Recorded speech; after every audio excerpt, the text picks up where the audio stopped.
Jonas Støre is here, who is as you know, the Prime Minister of Norway. He's a great gentleman, highly respected, beloved in his country. And we've had talks on the war with Ukraine and Russia and trade. We're doing very well, I think, on both.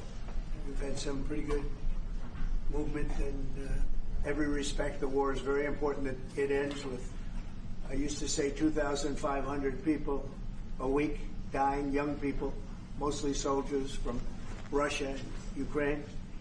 And we want to end that war. We want to end it quickly. And I think we've made a lot of progress. And we'll see what happens. This next few days is going to be very important. Meetings are taking place right now. Additionally, we talked about trade, and we get along very well on trade.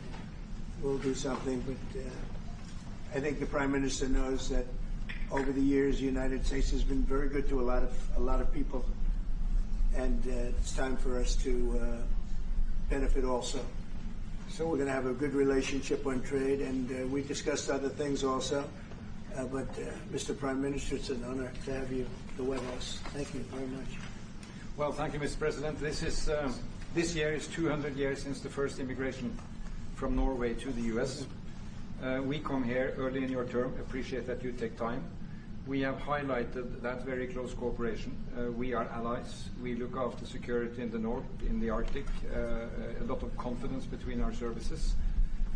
We have discussed in detail the war in Ukraine. I have saluted the President for his initiative to make progress towards something that can be a ceasefire and an end to this terrible conflict. It is a complex picture, but it needs political will and push, and we have exchanged ideas on that. And then I think the President and his team have been open to hear our perspectives.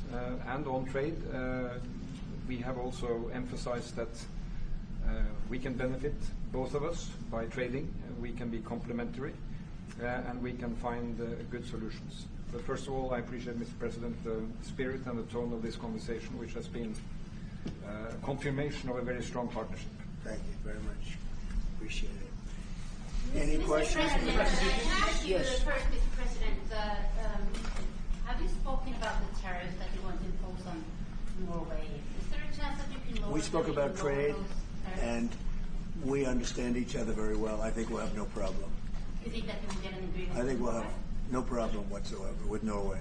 Mr. President, did you discuss a possible visit to Norway? Did you discuss a possible visit for President Trump to We Norway? didn't, but I love it. I mean, I've been there, and it is a beautiful place. They have. But I told the President that, he is receiving us early in the term. He's welcome to visit Norway. We would like to have him, and it will be another way of emphasizing this strong friendship. Mr. President, Norway has been a staunch supporter of Ukraine since the Russian invasion in 2022. Has something been discussed here today that may have altered your views on this? No, we want to, very simply, I have no allegiance to anybody. I have allegiance to saving lives, and I want to save a lot of lives. A lot of young people, mostly young people. It's the war. It's the soldiers, and if we can do that. Also, as you know, I got started because the money that's been spent on this war is insane. It should have never happened, and it would have never happened if I were president. But Biden spent $350 billion on this, and it's a shame, and that's what got me involved. And then I looked at, and I see the results. It's horrible. It's a killing field. 5,000 soldiers a week on average, and we want to stop that. We both want to stop that for a lot of reasons, but I would say that is my number one reason. Do you think that Russia, that you will get Russia to accept a deal that also Ukraine and Europe is willing to accept? I think so, yeah. I do. I believe they will accept, and I think we're going to get this over with. I hope so, soon. You continue to lack support from NATO allies in your goal of obtaining Greenland. How will you proceed if you don't get that support? Well, Greenland's going to be interesting, but that's for another day. I think we need that for international peace. What are you expecting of your And if you allies? don't have that, I think it's a big threat to our world. So I think Greenland's very important for international peace. Yeah, please go ahead. Mr. President, this morning in a Truth Social Post, you used the words Vladimir, stop. That seemed like a slightly different message, a personal message. What is your level of frustration with President Putin? I didn't like last night. I wasn't happy with it. And we're in the midst of talking peace, and missiles were fired. And I was not happy with it. That's what I meant, and that's, you know, what it said. I assume that's what you mean. Sorry. Yeah. If the bombs keep falling, will you consider additional sanctions toward Russia, or what will you do if President Putin... I'd rather answer that question in a week. I want to see if we can have a deal. No reason to answer it now, but I won't be happy. Let me put it that way. Things will happen. Mr. President, why are you not putting more pressure on Russia? I know a lot of Europeans... Putting a lot of pressure. You don't know what pressure I'm putting on Russia. They're dealing. You have no idea what pressure I'm putting on Russia. We're putting a lot of pressure. Can you maybe tell us that? We're putting a lot of pressure on Russia, and Russia knows that, and some people that are close to it know, or he wouldn't be talking right now. The Prime Minister understands that better than anybody. He wouldn't be talking right now. He's talking, and we're putting a lot of pressure. I think he wants to make a deal. We're going to find out very soon, but it takes two to tango, and you have to have Ukraine want to make a deal too, and they're being hit very hard, and I do believe they want to make a deal. Mr. President, Mr. Prime Minister, you said that the Ukraine have to give some territory to win peace, among them Crimea. Do you stand by that? And I know that the former NATO General Secretary today has told me that he does not agree, and he believes in territorial integrity of the Ukraine. How will you deal with that with your allies? And do you stand by that Ukraine have to give? Former Secretary General happens to be right here, you know, so they can't put words in his mouth. He's been a great general, frankly. It was because that's what you are. Really, you're a general. But he's been a great Secretary General. We had a tremendous relationship, very successful, and I think he could speak for himself. He's right here. But do you still agree that Ukraine have to give some territory away to win peace? Well, it depends what territory. They've been fighting. They've lost a lot of territory. And we'll do the best we can. Working with Ukraine, we'll do the best we can. But they lost a lot of territory. When you say Crimea, that was handed over during a president named Barack Hussein Obama. That had nothing to do with me, Crimea. That was 11 years ago with Obama. And they made a decision. There wasn't a bullet fired. There was no fighting. There was no anything. They just handed it over. Now they say, well, can you get it back? I think that's going to be a very difficult thing to do. That was given by Barack Obama when he was president, not by Donald Trump. Thank you, Mr. President. You had a long meeting, peace Mr. President. proposal that you put on the table. It's a 30-day ceasefire proposal. Your national security team presented it to both Ukraine and Russia. 2 months ago, Ukraine agreed to that ceasefire proposal. Immediately, Russia has not. And my question is Russia the obstacle to peace based upon that, just getting to that 30-day ceasefire? I don't think so. I think that they both want peace right now. They're ready to do something. We'll see what happens. Complicated, very complicated. But I think they are both very much looking to make a deal. Marco, what would you say? Well, first of all, what was put before our partners was options to discuss about things that it would take to end a war. This war is endable. Both sides just have to agree to it. We've shown them a pathway forward. We've discussed those ideas. It was a good meeting yesterday. There'll be good meetings over the weekend. We've shown them the finish line. We need both of them to say yes. But what happened last night with those missile strikes should remind everybody of why this war needs to end. It's horrible those missiles landed. What's even worse is there are today people that were alive yesterday that are not alive today because this war continues. And the president wants to stop it. And everyone should be thanking the president for being a peacemaker and trying to save lives. That's what we're trying to do here. It's not our war. We didn't start it, as you know. But we're trying to end the dying. We're trying to end the destruction. And we've shown the path forward. We can see the finish line, but both of them have to get there. We're going to do everything we can to help them get there, but they have to ultimately say yes. And we are using a lot of pressure on both. You know, if you think we're just in there because we're nice people, and we are nice people, but we're using a lot of pressure on both. What concessions, Mr. President, and to your national security team, what concessions has Russia offered up thus far to get to the point where you're closer to peace? Stopping the war. taking the whole country. Pretty big concession. Mr. President, if you are going to take down the tariffs, what do you want Norway to buy more of from the U.S.? To buy more? Well, you don't need snow.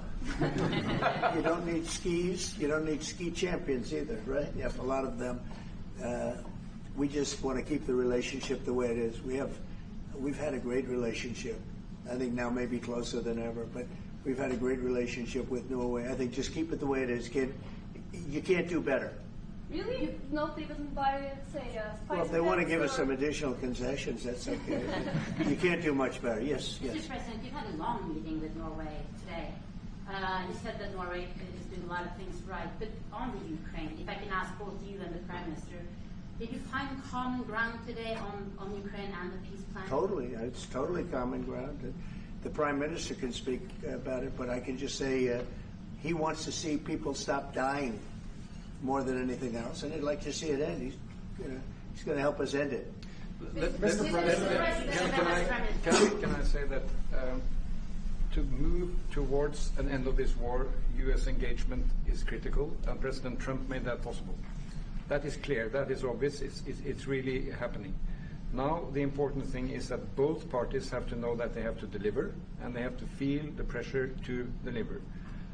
Ukraine is under attack. They are defending themselves. Lives are being lost. And we believe very firmly that there needs to be a ceasefire, the initiative taken by the U.S. Some time ago. It needs to be respected. And then to move on to something which both parties can own. That is the complicated part in such a dramatic war. And here I believe Europeans and Americans working together, as we do much closer now. I salute the team of President Trump of being, open in that process. We had a good discussion on this today, and then we have to move on, and we cannot lose time because this is too much drama happening. One thing is people losing their lives, but it is a bad thing for Europe, and it's a bad thing for the world to have such a broad conflict going on. It can have ramifications far beyond Ukraine. Mr. President, Sir, Mr. President,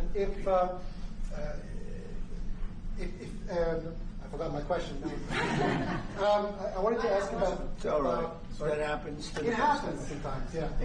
No, Mr. President, I wanted to ask about the. Well, actually, Zelensky has said that he wants more Patriot missiles. So far, has been no response from the United States. If you, as the United States, decides to pull out of negotiating for peace, trying to broker peace, does that also mean a no on Patriot missiles, a no on sharing intelligence with Ukraine? Let's see what happens. I think we're going to make a deal. And if we make a deal, that'll be wonderful. We won't have to worry about your question. You can ask that question in 2 weeks, and we'll see. But I think we're getting very close. The Prime Minister feels the same way, and we'll hopefully not have to answer that question. Mr. President, Norway is the third country to be officially invited to the White House after Liberation Day. Why did you invite Norway so soon to the White House? Because I like them. And I like your Prime Minister, and I like the way your government runs. And I respect the King. He's highly respected in Norway. It's a great thing. Not an easy thing to do. He's done a great job. Yeah. Would you like an invitation to visit the King? Absolutely. You get me that invitation.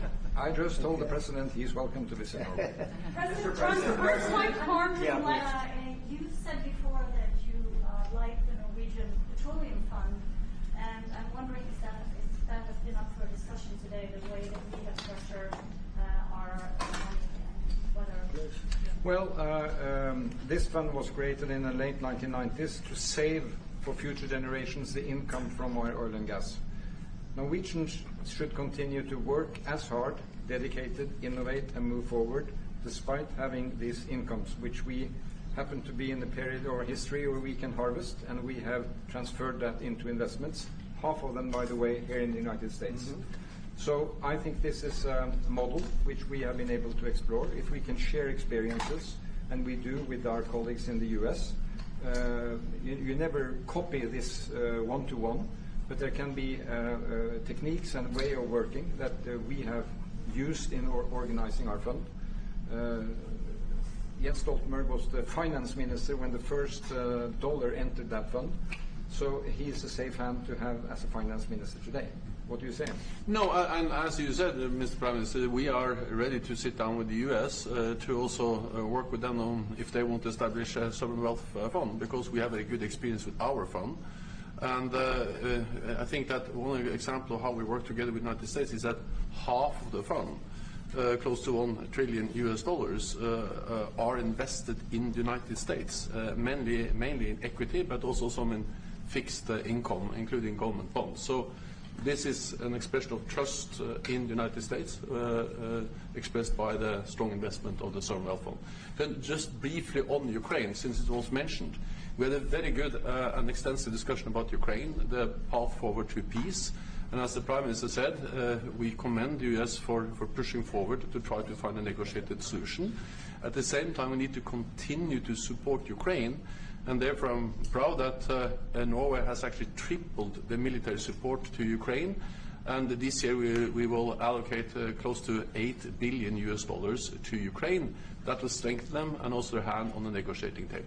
I may add to that, if there's a peace, and there will be a peace, we have a common responsibility in securing democratic Ukraine for the future. And the best security guarantee they can have is the ability to defend themselves. And we are investing in that. Mr. Prime Minister. Mr. President, as it relates to tariffs, Mr. President, when you unveiled your reciprocal tariffs on April the 2nd, the tariff rate for Norway was 15%. Based upon your conversations that you've had today with the Prime Minister, do you see that tariff rate coming down from what you proposed just a few weeks ago? Well, they have a great fund of $2 trillion. It's a big fund. And they don't have any debt. So I think they'd probably be willing to pay us more than that, I hope. Mr. President, yes. In 2018, your former Secretary of State, Mike Pompeo, called for an end to Russian occupation of Crimea. Why has this administration changed its stance on territorial concessions for Crimea? Well, the war started. It would have never started if I were president. This is a war that is horrible. All wars are horrible. This one is in particular bad. And I don't know that you can ever say there's going to be a winner to this, because so many lives have been lost, not only soldiers. I mean, a lot of lives have been lost. I think that we want to do one very simple thing. It would have never happened if I were president. Zero chance it was going to. And it didn't. People say, how do you know that? Number one, it didn't happen. We never even discussed it. I would talk to Putin about it. It was the apple of his eye.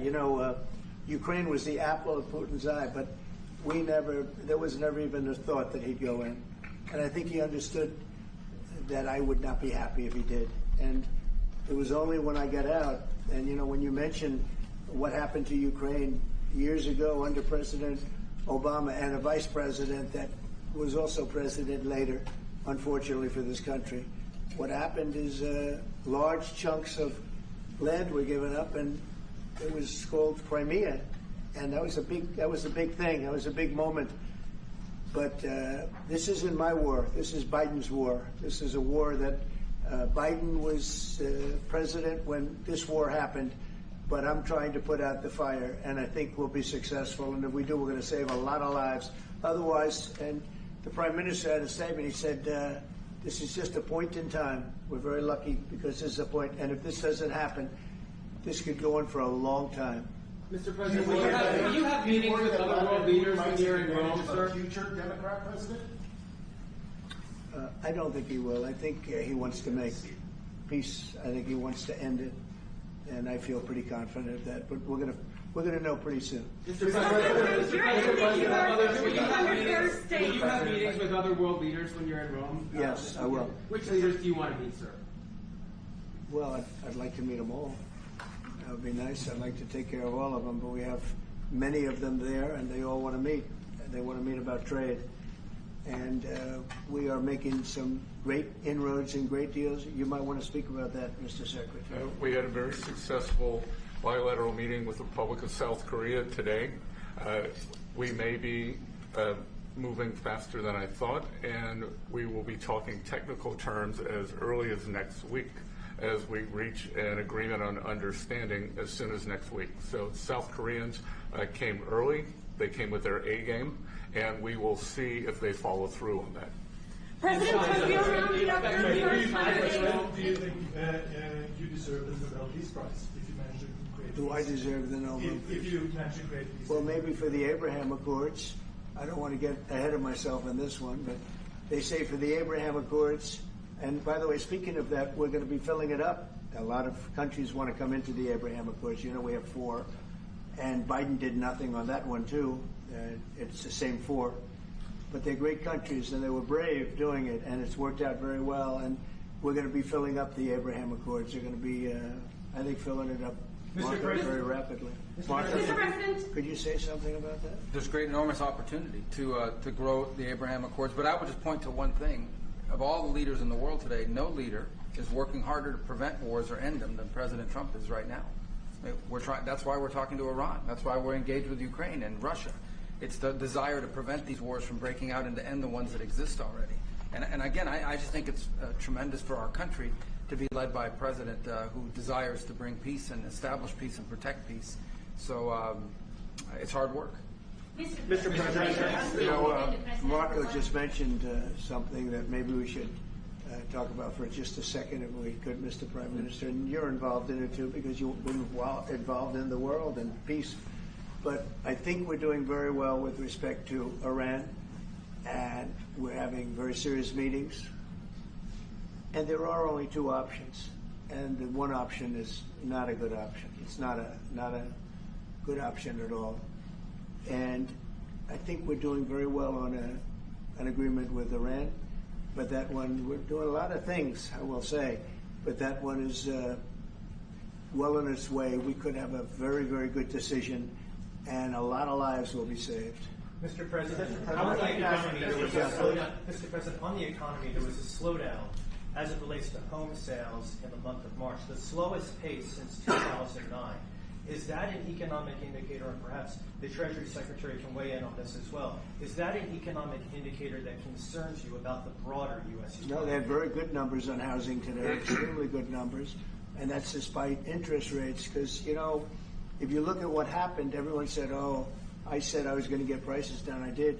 Energy just hit $1.98 in a couple of states. It's way down. Energy's down, and we're about $64 a barrel. When I came in, and we were looking at $89, $90, $95. And by the way, that helps us solve the war, too. Having those energy prices is a big incentive for Russia to also agree with solving the war problem. Groceries are down. When I was with you 2 months ago, you were complaining about eggs. I said, I just got here. I was here for about a week when the press started saying about eggs have gone through the roof. I said, I just got here. Tell me about eggs. And they have been. They went through the roof and you couldn't get them. So we just had a big Easter egg hunt at the White House. Thousands and thousands of eggs. And the price was down 87%. So we did a great job. Housing is doing very well. We should lower interest rates. That's the Fed. I hope they lower interest rates. That's a smart thing to do. Be ahead a little bit, although already it's a little bit late. But in the end, we just have a great country. We have a very strong country, and we have every other country. I can't think of one country that doesn't want to negotiate a deal. And they either negotiate a deal or we set a deal that we think is fair. Because we don't have to go through all of these. It would be physically impossible. You know, you have so many people that really understand it, which is a very small group of people here. And we are going to, at some point, just set prices for deals. Some will be tariffed. Some treated us very unfairly. They'll be tariffed higher than others. But we've been ripped off for many, many years. The United States has been ripped off like no country probably in the history of the world has been ripped off for 45, 50 years. And countries have gotten rich by doing that with the United States. We've taken care of their militaries, and military is another subject we talk about. We're not going to make that subject to any of the deals, but you know the same countries that I do where we virtually take care of their military and then don't get treated fairly on trade. So The people, and I don't blame those countries, I blame the people that sat at that beautiful desk right behind you, because those people didn't do the job for this country. And they let us lose $4 billion a day on trade. We were losing $4 or $5 billion a day on trade when I got here. And now we're going to be much better than breaking even. And we're going to be making $4 or $5 billion a day on trade. So, I don't blame any country, not the worst of them. And we were abused by countries. I blame the President of the United States that happened to be sitting when these deals were made. Disgraceful. When I was here, we had a great 4 years. We had the most successful economy in the history of our country, my first term. And we were very tough on trade. And with China, as you know, they paid hundreds of billions of dollars in tariffs. But nobody else ever did that. China paid not 10 cents to any other president. And but not only China, virtually every country got away with murder. And we just can't let that happen. Thank you very much, everybody. Thank you very much. Appreciate it. Thank you very much. Thanks, everybody. Head out. Please start moving. Thank you. Thanks, everybody. Thank you, press. Head out. Let's go. Thank you. Thank you. Keep going. Keep moving. Thank you. One little mistake. It's over. One mistake. Sorry. I just finished. Thank you.